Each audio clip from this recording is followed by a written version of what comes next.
Good afternoon, everyone, and welcome to this episode of Langer at the Mic Live, this Cowboys versus Bengals postgame show here on Langer at the Mic Live, where the Cowboys win their fourth game of the season, going to 4-9 with a 30-7 win against the Bengals in Cincinnati. And in this show, we're going to talk about it pretty much like it is.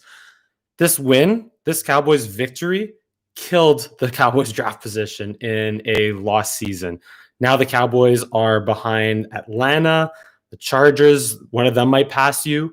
The Bengals, of course, they stay ahead. The Panthers or the Broncos will likely pass the Cowboys. The Eagles will likely stay ahead of the Cowboys. And also Houston lost, and they could stay ahead of the Cowboys.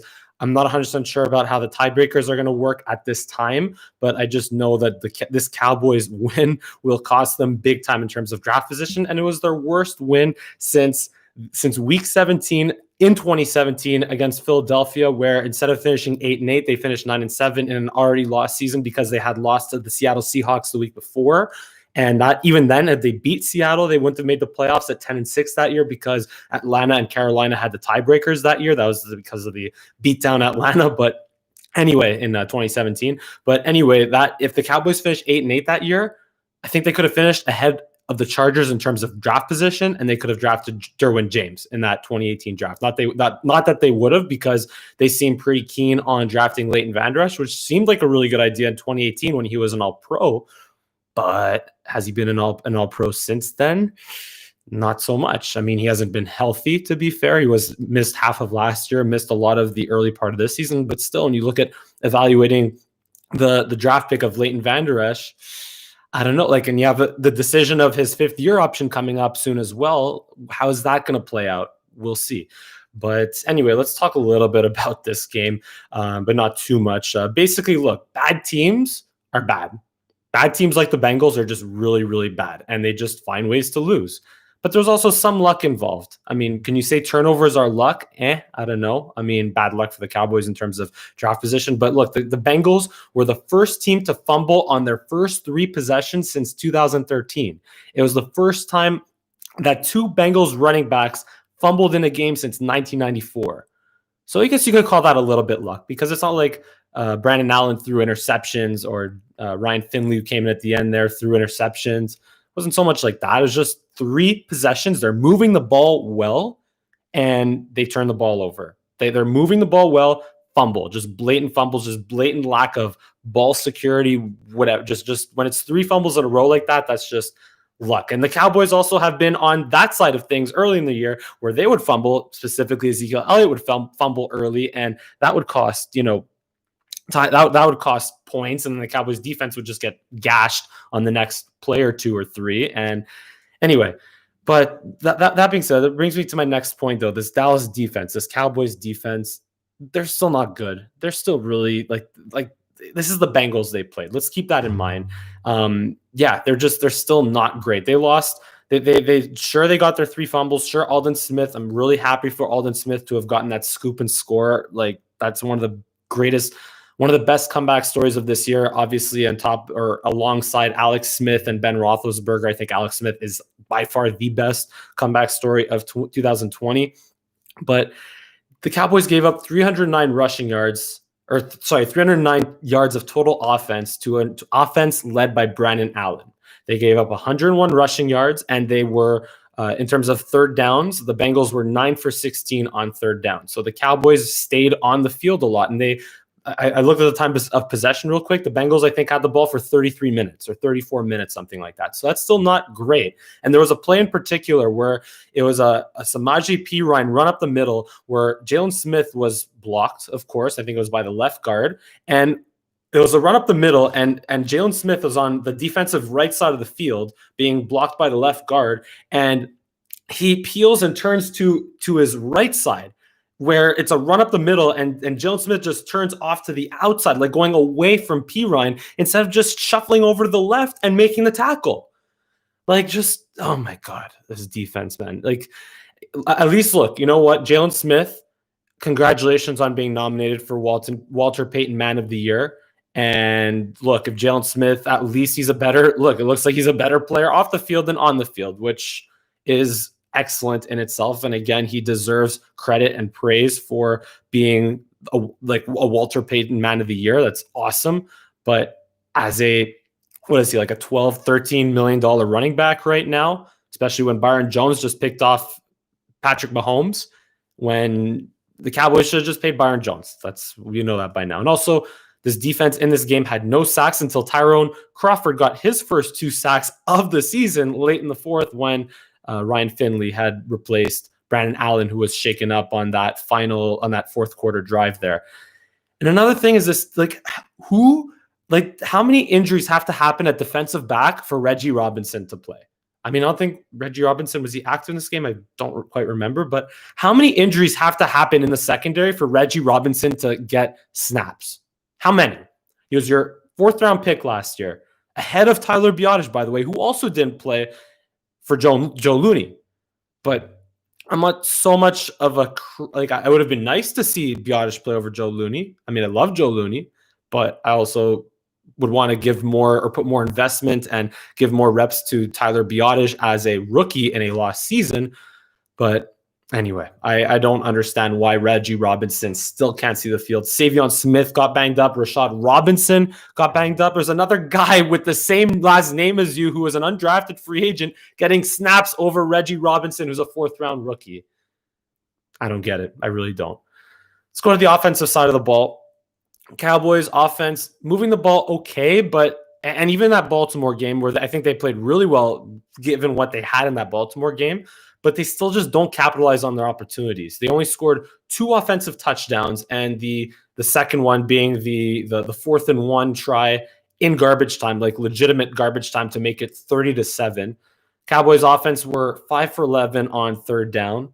Ezekiel Elliott is still, as far as I'm concerned, not a $90 million running back. Far from it. He rushed. There's the sequence where the Cowboys they completed a pass to Dalton Schultz. That Andy Dalton Schultz connection, by the way, is fun just because of Andy Dalton Schultz. But anyway, the point is, it was Dalton Schultz got tackled at the 2-yard line. Cowboys have 1st and goal from the 2.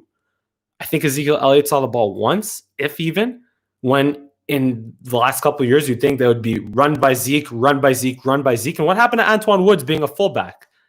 I mean, just what happened to Antoine Woods being a fullback? But just the fact that you don't have, when you have your backup quarterback and your $90 million running back is healthy. I mean, okay, maybe he was banged up by the calf a little bit. Fine, but he's still there. Why don't you hand the ball off 3 times to your $90 million running back? I just don't get that. But anyway, so he rushed. He only saw 1 carry, and then when you think and he's still dropping passes. He still has issues with drops. In the very first play from scrimmage by the Cowboys offense, dump off to Zeke, dropped it. I don't know what's wrong with his catching ability in the last year or two, but anyway. And he finished with 12 rushes for 48 yards. He did have an explosive carry, though. He did have an explosive run. His longest run of the season, 28-yard carry to the left side over left tackle. At least that was fun. Like I kind of mentioned too in my pregame show on Friday. That was nice to see. And that's remember the 60-something yard run that he had against the Bengals back in 2016. Man, I miss those Ezekiel Elliott runs, those long ones. But anyway, Zeke isn't a $90 million running back, and it sucks. It sucks that he's not a $90 million running back. Derrick Henry here is just carrying, making 30-yard runs to the house every week. It looks like he just had against the Jaguars. So, at least Amari Cooper's good. At least you paid Amari Cooper, and he's good. 4 receptions, 51 yards, and a touchdown today. He might, like I talked about on Friday, he will likely go to the Pro Bowl. He might be one of maybe 2 or can't see more than 3 Cowboys going to the Pro Bowl this year. But again, on offense, though, look, all the injuries, with all along the offensive line, tight end 1, quarterback 1, what can you do? What can you do with all the injuries? I mean, the given that situation with the injuries, the offense is still playing as good as it possibly can, but they're just not taking advantage of their opportunities now. I have a question for you, by the way. I have a question. When was the last time you genuinely cheered excitedly for a Cowboys touchdown? To me, that was when Cedric Wilson, that was the I don't want to say it, but the Dallas special, I'm not going to call it the other way, but the Dallas special of Cedric Wilson to Dak in the game that he got hurt. That was the last Cowboys touchdown I genuinely cheered for. Now, if there are any Jets fans or fans of other teams that have just been awful the last couple of years, like literally in the top 5 pick of just really, really bad the last couple of years, then, obviously you're not going to have too much sympathy for me and other Cowboys fans here, but still, just that really is hard to think about, that's the last Cowboys touchdown I genuinely cheered for. And anyway, look, I'm happy for the players because the players don't try to lose on purpose. The players and the coaches, they don't try to tank. I'm happy for Andy Dalton, of course. I made it this far without mentioning Andy Dalton in his return to Cincinnati. He was 16 for 23, 185 yards, 2 touchdowns. And that was a great moment between him and his wife at the end as well. Also the medal sign. Of course, I don't know what that means in terms of their relationship, but I just know it's like a cool medal sign. But that was nice to see. And regardless of what goes on these last 3 games, Niners, Eagles, Giants. So whatever happens in these last 3 games, here are the 2 big things that the Cowboys and their front office can take away from this 2020 season. It would be ideal to get a top 5 pick, but it doesn't look like it's going to happen now. Hopefully it stays in the top 10. I really hope that the Cowboys draft pick stays in the top 10. So at least you get a higher pick than you normally would. And you know that you have to fire Mike Nolan. I think I've crossed that bridge of just not even wasting time, because when you have, like I said, I think it was the Ravens, the post-game show I did after the Ravens game, when you have a defense that has as much, maybe a little bit more, maybe a little bit less talent than that defense in 2014. That defense that was okay, fine, shielded a little bit by the Cowboys running game and explosive and good offense, or efficient offense. I don't want to say it's too much explosive, but more so efficient, just doing excellent on third downs. DeMarco Murray just being the lead rusher that year. And then when Murray started slowing down a little bit, that's when Tony Romo started playing at an MVP level. So the defense was kind of shielded by that in 2014. But when you have the talent that is comparable to that, a little bit better, a little bit worse, give or take, and then again, you have to rebuild that in the offseason. But when it's just this bad, you got to point to the coach or the defensive coordinator. Get rid of him. Mike Nolan's got to go at the end of this year. And that's kind of what was alluded to in a report by Ian Rappaport, I think, on NFL Game Day morning today, where he mentioned that McCarthy is safe, which I agree with, and there are changes to come on the defensive side of the ball. So look for that on Black Monday. But yeah, it was tough cheering for the Bengals today, man. It was really tough cheering for the Bengals today. And it's weird being on Team Tank. And again, I love the I'm just cheering for the best possible outcome for the Dallas Cowboys. And that was to lose today. That was honestly to lose today. The best in the big picture, best possible outcome was for the Dallas Cowboys to lose today. And we'll see how much is left in the tank for the tank, if you want to say that. Like I said, the Falcons play the Chargers today. One of them will likely pass you. If the Chargers win, they go to 4-7, 4-8, 4-8, or sorry, 4-9. Yeah, 4-9.